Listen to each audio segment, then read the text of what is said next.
Studi hadis. Permulaan pemahaman terhadap hadis dilakukan oleh Nabi Muhammad sendiri yang berkapasitas sebagai Rasulullah, pemimpin masyarakat, negara, dan umat Islam.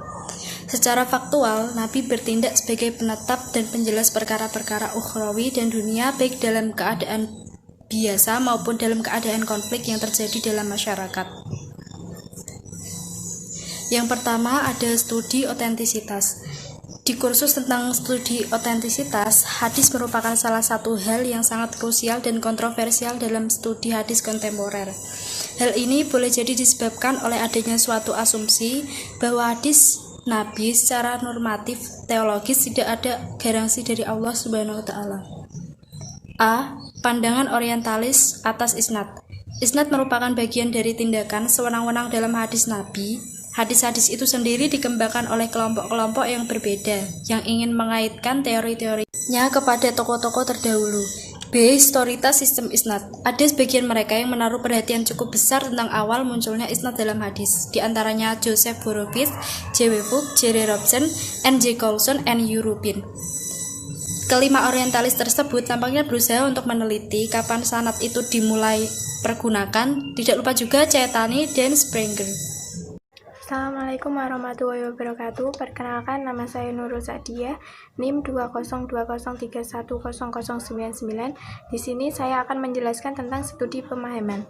Pemahaman terhadap hadis sebagaimana telah dijelaskan di atas mempunyai keragaman acuan, ada yang disepakati dan ada yang menyisakan polemik. Ulama hadis telah menyusun kaidah-kaidah dalam bentuk konsep ma'ani al-hadis guna memadu pemerhati dan peneliti hadis dalam memahami hadis secara komprehensif. Kebahasaan mencakup balaghoh, semantik, nahwu, shorof, filologi, semantik, hermeneutika, dan lain sebagainya. Pendekatan bahasa digunakan guna mendapatkan makna dan maksud yang tepat dan dikehendaki oleh hadis yang berbahasa Arab itu. Sejarah pemahaman hadis. Silsilah pemahaman bermula saat Nabi masih hidup. Pada masa tersebut relatif belum kompleks, mengingat cakupannya hanya seputar pemahaman saja. Jarang terjadi problem seputar validitas atau redaksi. Untuk mendapatkan pemahaman pun, sahabat bisa langsung mendapatkan 10 keterangan dari Nabi melalui majelis formal ataupun non-formal, sebagaimana terjadi pada Ubah ibnu Harith.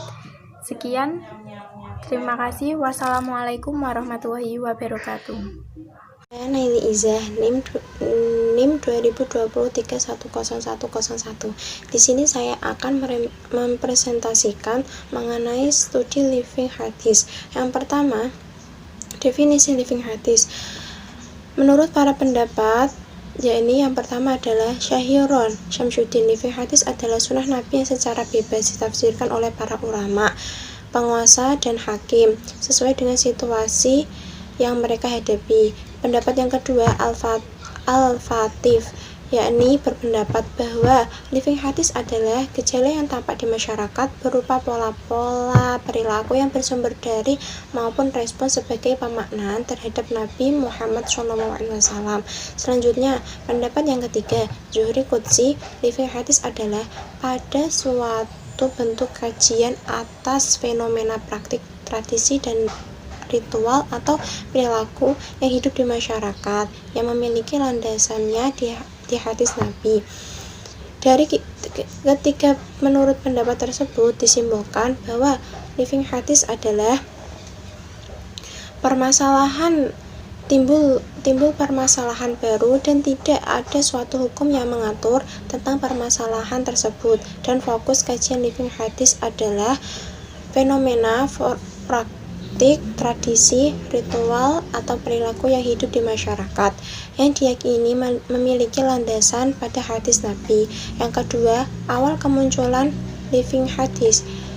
Istilah living hadis atau biasa diartikan dengan hadis yang hidup adalah istilah yang belakangan muncul pada akhir abad ke-20. Di dalam dunia Islam, istilah ini diperkenalkan oleh seorang pemikir Islam asal Pakistan, yaitu Fahru Rahman. Fahru Rahman mengenai sunnah Nabi, ia berpendapat bahwa hadis dan sunnah secara realistis berevolusi secara historis. Pendekatan Fazlur Rahman ini merupakan respon terhadap para orientalis ketika ia berada di barat dan respon terhadap ulama Islam tradisional dan fundamental yang menghujatnya sewaktu ia berada di Pakistan, juga sebagai respon terhadap tokoh Islam modernis. Menurut konsep sunnah yang merupakan kreasi umat Islam belakangan, dalam pandangan orientalis dinilai tidak valid. Sunnah menurut Fazlur Rahman adalah konsep yang valid dan operatif sejak awal Islam dan berlaku sepanjang masa. Sunnah yang hidup identik dengan ijma kaum muslim atau praktik yang disepakati, dan bahwa sunnah yang hidup merupakan suatu proses yang tengah berlangsung atau ongoing process, karena disertai dengan ijtihad dan ijma. Keduanya terpisah oleh jarak dan waktu yang cukup lama. Menurutnya, benang merah yang menghubungkan antara keduanya adalah sunnah generasi awal atau sunnah yang hidup. Sunnah generasi awal tersebut merupakan aktivitas ijtihad mereka terhadap teladan Nabi, dan pada gilirannya sunnah yang hidup tersebut diformalisir menjadi hadis 9. Meskipun hadis merupakan transmisi verbal dari sunnah, namun Fazlur Rahman menyampaikan perbedaan-perbedaan yang menonjol antara sunnah yang hidup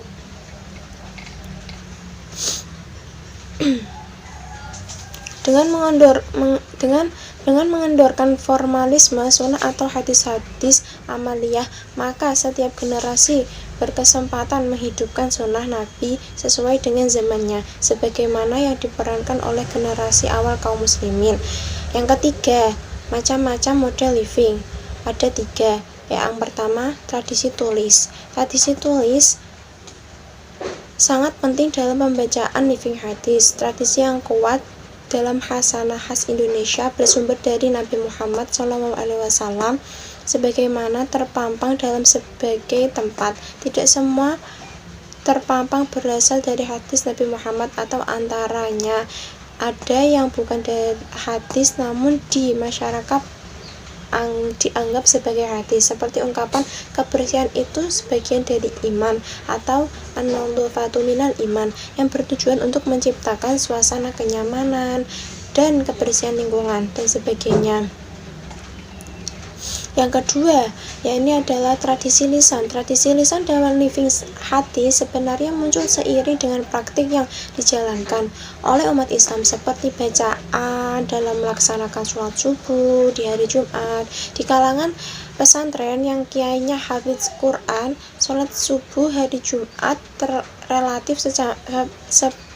relatif panjang, karena di dalam sholat tersebut dibaca 2 ayat panjang, yaitu Hamim As-Sajdah dan Al-Insan, sebagaimana sabda Nabi. Sesungguhnya Nabi Muhammad ketika sholat subuh pada hari Jumat membaca ayat Alif Lam Mim Tanzil, Quran surat Al-Sajdah, dan Hal ata al-insan min al-dhuhr, Quran surat Al-Insan. Adapun untuk sholat Jumat, Nabi Muhammad SAW membaca Quran surat Al-Jumu'ah dan Al-Munafiqun.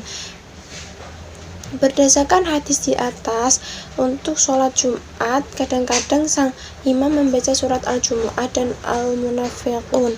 Namun untuk kedua surat tersebut kadang-kadang hanya dibaca 3 ayat terakhir dalam masing-masing surat.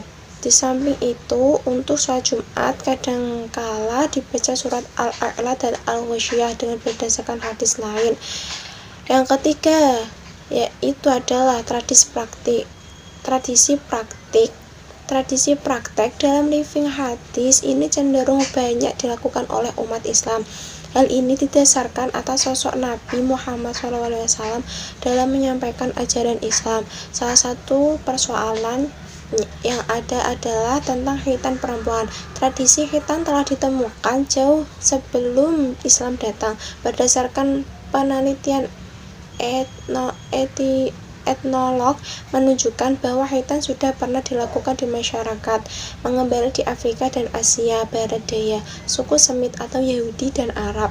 Dan Hamid, mereka yang dihitan tidak hanya laki-laki tetapi juga kaum perempuan, khususnya kebanyakan dilakukan suku Negro di Afrika Selatan dan Timur. Sedangkan di dalam Islam, dalam teks ajaran Islam tidak secara tegas menyinggung masalah khitan ini.